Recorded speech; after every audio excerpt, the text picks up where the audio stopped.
जैसे कि आप सभी जानते हैं, सच की हमेशा जीत होती है और हमारी एक छोटी सी प्रयास आप तक बड़ी खबर पहुंचाती है। तो स्वागत करते हैं आप सभी का STS न्यूज़ चैनल पर। आगे बढ़ने से पहले आप इस वीडियो को लाइक और चैनल को सब्सक्राइब जरूर कर ले और साथ में बेल आइकन भी प्रेस कर ले। चलिए बढ़ते हैं खबरों की।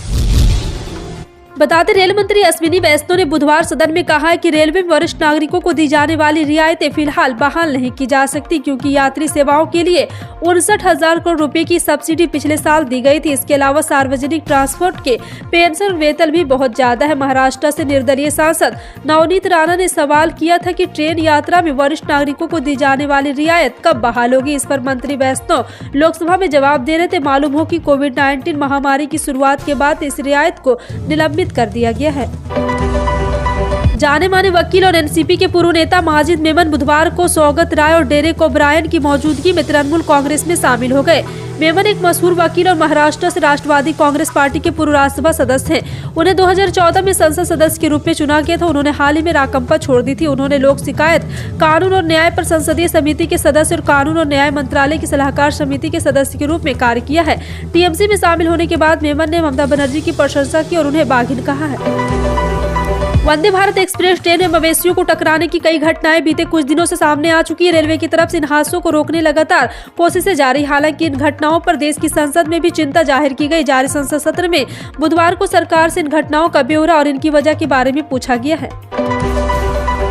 देश में लघु सीमांत किसानों की संख्या काफी ज्यादा है। आमदनी का कोई तगड़ा स्रोत नहीं होने के चलते कई बार इन किसानों की खेती किसानी के लिए कर्ज भी लेना पड़ता है। अब इन किसानों के फायदे के लिए छत्तीसगढ़ सरकार ने शानदार पहल शुरू की है। भूपेश बघेल सरकार 0% ब्याज पर किसानों को कम अवधि का लोन दे रही है। छत्तीसगढ़ सरकार किसानों को ये लोन बागवानी फसल की खेती करने दे रहे। किसानों को 3 लाख रुपए तक लोन लेने पर कोई ब्याज नहीं देना होगा। कांग्रेस की भारत जोड़ो यात्रा का राजस्थान में 10वां दिन हो गया है। सवाई माधोपुर के भड़ोती गांव में शुरू हुई 10वें दिन की यात्रा में भारतीय रिजर्व बैंक के पूर्व गवर्नर रघुराजन भी शामिल हुए। रघुराम राजन के भारत जोड़ो यात्रा में शामिल होने की सोशल मीडिया पर खूब चर्चा हो रही है और 25 किलोमीटर की दूरी तय करने वाली थी और आज यात्रा सवाई माधोपुर से दौसा जिले में प्रवेश हो गई है। दौसा राजस्थान का 5वां जिला है। स्वामीनारायण के BAPS संस्थान के संत प्रमुख स्वामी महाराज के शताब्दी महोत्सव की शुरुआत वैसे तो कल से होगी, जो कि 15 दिसंबर से लेकर 15 जनवरी तक चलेगी, लेकिन इसकी शुरुआत प्रधानमंत्री नरेंद्र मोदी के जरिए होनी है। प्रधानमंत्री शाम 5 बजे शताब्दी महोत्सव के उद्घाटन के लिए अहमदाबाद पहुंचे। अहमदाबाद के रिंग रोड पर 600 एकड़ जमीन पर एक विशाल स्वामीनारायण नगर खड़ा किया गया है। प्रधानमंत्री मोदी के साथ साथ यहाँ पर महंत स्वामी संत, मुख्यमंत्री भूपेंद्र पटेल, मुख्यमंत्री पद के और शपथ ग्रहण करने वाले सभी मंत्री और देश विदेश से यहाँ पर आने वाले हजारों हरिभक्तों के साथ मेहमानों का स्वागत, सशक्त रोदन विरत का पूजा की। गुजरात चुनाव में भाजपा को मिली रिकॉर्ड तोड़ जीत से पार्टी में उत्साह का माहौल जारी है। बुधवार को संसदीय दल की बैठक में पार्टी सांसदों ने जीत की खुशी में प्रधानमंत्री नरेंद्र मोदी का अभिनंदन किया। इस मौके पर पीएम मोदी ने इस उपलब्धि के लिए पार्टी के राष्ट्रीय अध्यक्ष JP नड्डा और भाजपा के गुजरात प्रदेश अध्यक्ष CR पाटिल की प्रशंसा की है। अरुणाचल प्रदेश के तवांग में हाल ही में चीन से हुई झड़प पर मोदी सरकार पर जोरदार हमला बोलते हुए Jammu Kashmir people's democratic party की नेता महबूबा मुफ्ती ने कहा है कि सरकार हमारे जवानों को पलटवार की इजाजत नहीं दे रही है। हमारे सैनिकों को जवाब देने से रोका जा रहा है। LAC पर हमारे सैनिकों की पिटाई हो रही। PDP प्रमुख महबूबा मुफ्ती ने कहा है कि भाजपा सांसद के बयान के मुताबिक उन्होंने लद्दाख और अरुणाचल में हमारी जमीन पर कब्जा कर लिया है। संयुक्त अरब अमीरात ने अपने यहाँ वीजा के नियमों में बदलाव किया है। इस नियम को लागू होने के बाद अगर आपका नाम वीजा पर नए नियमों के हिसाब से नहीं लिखा रहेगा तो आपको देश में आने जाने से रोक भी लग सकता है। दिशा निर्देश के अनुसार एक यात्री को यह सुनिश्चित करना होगा कि पासपोर्ट में उसका पहला नाम और उपनाम दोनों का जिक्र हो। जिन यात्रियों के पासपोर्ट में पहले नाम और उपनाम दोनों नहीं है, उन्हें संयुक्त अरब अमीरात के प्रवेश करने की अनुमति नहीं दी जाएगी। मनी लॉन्ड्रिंग मामले में प्रवर्तन निदेशालय को पूर्व बाहुबली मुख्तार अंसारी की रिमांड मिल गई है। ईडी को बुधवार को अंसारी की 10 दिन की रिमांड मिली है। 23 दिसंबर दोपहर 2 बजे तक मुख्तार अंसारी ईडी की रिमांड में रहेगा। प्रयागराज की स्पेशल कोर्ट ने बुधवार को रिमांड की मंजूरी दे दी है। कस्टडी रिमांड में लेने से पहले मुख्तार अंसारी का मेडिकल कराना होगा।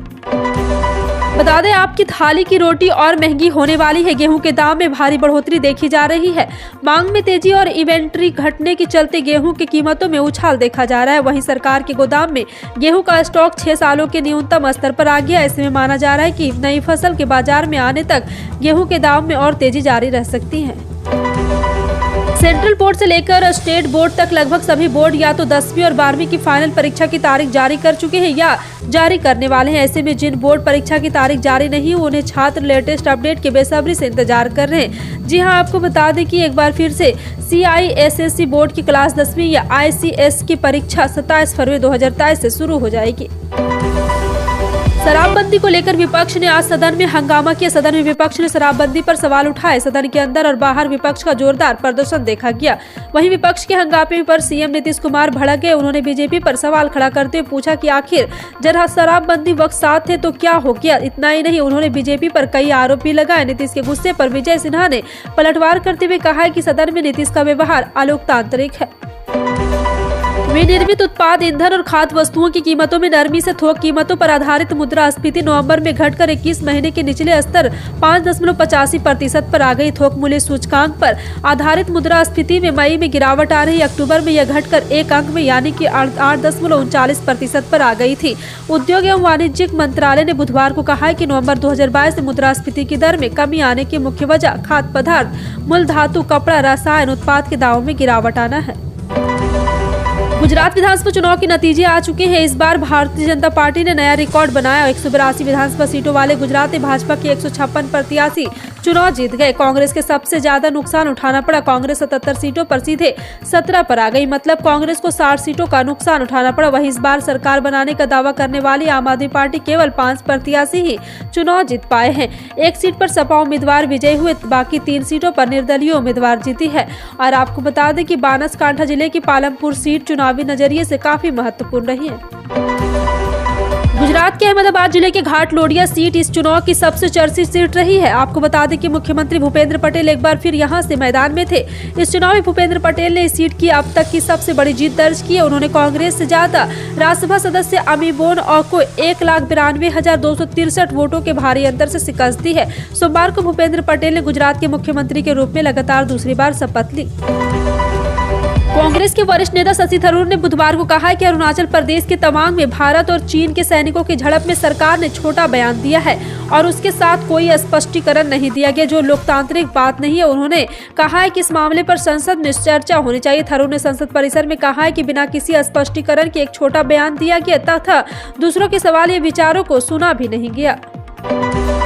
सड़क परिवहन एवं राजमार्ग मंत्री नितिन गडकरी ने बुधवार को राज्यसभा में कहा है कि विभिन्न राजमार्गों पर वाहनों की नई गति सीमा के संबंध में जल्द ही फैसला किया जाएगा।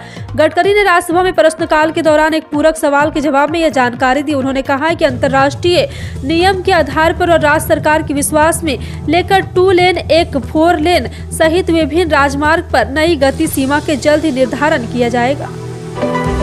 नागर विमानन मंत्रालय ने बुधवार को कहा है कि दिल्ली हवाई अड्डे पर भीड़ को कम करने के लिए उठाए गए जरूरी कदमों के बाद अब यात्रियों को बोर्डिंग के लिए जांच चौकियां और प्रवेश द्वार पर लगने वाले समय में कमी आई है। हाल के दिनों में यह हवाई अड्डे पर लंबी प्रतीक्षा अवधि के लेकर यात्रियों की शिकायतें बढ़ रही थी, जिसके बाद अधिकारियों ने स्थिति से निपटने के लिए कई कदम उठाए। मेघालय में विधानसभा चुनाव से पहले एक बड़ा राजनीतिक घटनाक्रम सामने आया है। राष्ट्रवादी कांग्रेस पार्टी और तृणमूल कांग्रेस के 3 विधायक सहित कुल 4 विधायकों ने बुधवार को बीजेपी का दामन थाम लिया है। चुनाव से पहले बीजेपी में 4 विधायकों का शामिल होना भाजपा के लिए बड़ा फायदा हुआ। असम के मुख्यमंत्री हेमंत बिस्वा शर्मा, राज्यसभा सांसद अनिल बलूनी और राष्ट्रीय प्रवक्ता संबित पात्रा की मौजूदगी में इन विधायकों ने यहां पार्टी मुख्यालय में भाजपा की सदस्यता ग्रहण की। दिल्ली में छात्रों पर फेंके गए तेजाब मामले पर दिल्ली सीएम अरविंद केजरीवाल का बयान सामने आया। केजरीवाल ने कहा है कि ये बिल्कुल बर्दाश्त नहीं किया जा सकता। अपराधियों की इतनी हिम्मत आखिर हो कैसे गई? अपराधियों को सख्त से सख्त सजा मिलनी चाहिए। दिल्ली में हर बेटी की सुरक्षा हमारे लिए महत्वपूर्ण है। भारत सरकार ने 18 महीने के डीए को एक बार देने का वादा किया है। जी हां, आपको बता दें कि महंगाई भत्ते के बकाये को लेकर केंद्रीय कर्मचारियों को बड़ा और तगड़ा झटका लगा है। दरअसल वित्त की तरफ से राज्यसभा में दी गई और इसके साथ ही कर्मचारियों को सारी उम्मीदें भी अब खत्म हो गई। इसके साथ ही मोदी सरकार ने भी साफ कर दिया है कि 3 किस्तों का पैसा अब नहीं दिया जाएगा। कांग्रेस के वरिष्ठ नेता और मध्य प्रदेश के पूर्व मुख्यमंत्री दिग्विजय सिंह ने जम्मू कश्मीर में पार्टी की भारत जोड़ो यात्रा से संबंधित तैयारियों का जायजा लेने के लिए बुधवार को 2 दिन की यात्रा पर पहुंचे हैं। और कांग्रेस के अनुसार राहुल गांधी के नेतृत्व में कन्याकुमारी से शुरू हुई यात्रा जनवरी के तीसरे सप्ताह में जम्मू कश्मीर पहुंचेगी।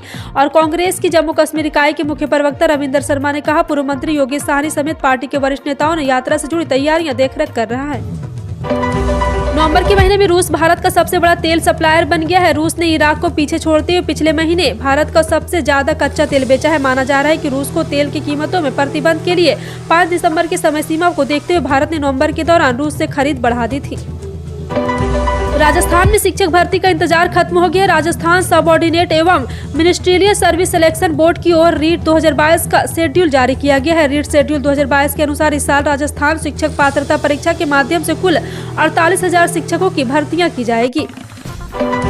वित्त मंत्री निर्मला सीतारमण ने 14 दिसंबर को संसद के शीतकालीन सत्र के दौरान लोकसभा में अपने संबोधन में कहा है कि भारत सरकार महंगाई को कम करने के लिए काम कर रही है। सरकार आवश्यक वस्तुओं की कीमतों की स्थिति पर लगातार नजर रखी है। इसके पहले फूड, फ्यूल और मैन्युफैक्चर प्रोडक्ट की कीमतों में कमी के कारण नवंबर में थोक महंगाई WPI घटकर 5.85% तक हो गई है।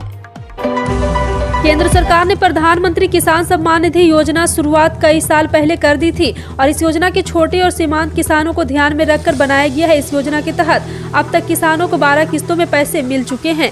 और अब वैश्विक महामारी कोरोना से चीन में जहां हाहाकार मचा है, वहीं इस मोर्चे पर भारत के लिए आज भी राहत भरी खबर है। देश में धीरे धीरे कोरोना खत्म होने की कगार पर पहुंच गया है। वायरस कोरोना संकट के काफी कम हो गए। पिछले 1 महीने से कोरोना के ग्राफ में लगातार गिरावट देखी जा रही। हालांकि आज देश में कोरोना के दैनिक मामले में थोड़ी बढ़ोतरी दर्ज की गई है।